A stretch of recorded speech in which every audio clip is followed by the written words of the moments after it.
Here is the slow practice video for Bourree by Handel. This is the 6th song out of Suzuki Book 2. So, the hardest thing I think in this piece is the string crossings from the second measure into the third measure. That's one of the hard spots. So I'm going to demonstrate it. It goes from this note, G, third finger on the D string, to open E. So I know it says a 4, you can play open E or a 4. I actually, with my students, I do open E just to help with their string crossings even more because they have to go another string to get it. So that's what I do personally. So it would be something like...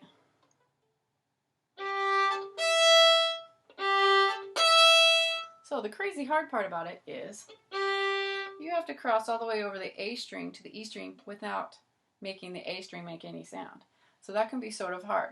So my suggestion is to play up bow here on the G, third finger on the D string. So you play up bow, stop your bow, and then do the teeter-totter thing that you might have been taught when you were younger.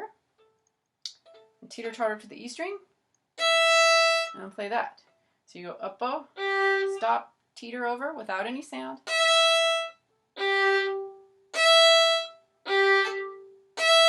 And my suggestion also is, once you stop, to immediately go over there.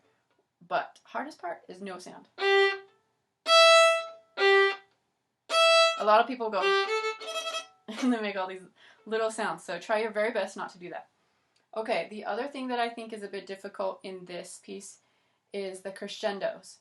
So if you notice, on the second line and on the very last line, which are measures 5 and measures 21, you can see this huge long crescendo.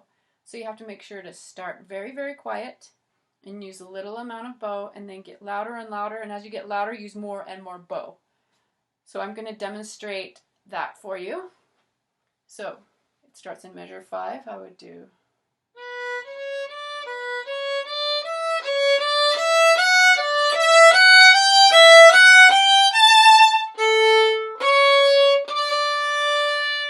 So it's a bit crazy, but practice it slow first. So I go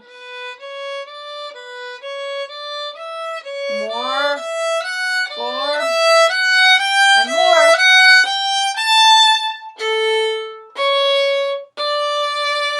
So that will help you be able to do the crescendo. Use a little amount of bow and then work it so that you're doing like tons and tons of bow by the end of it.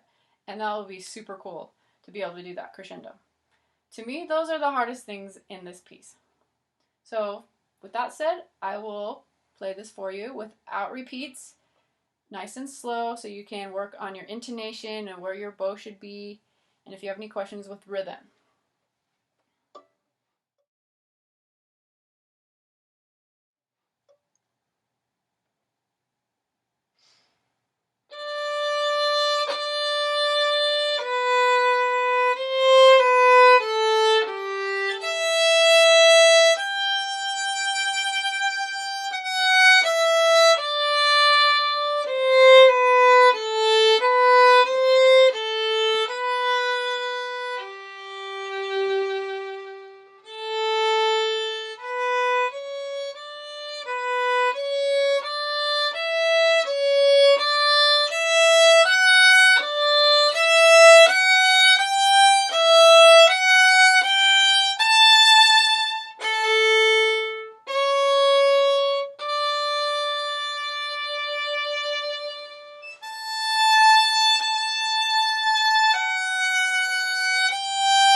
I actually forgot to mention another thing that might be a bit difficult.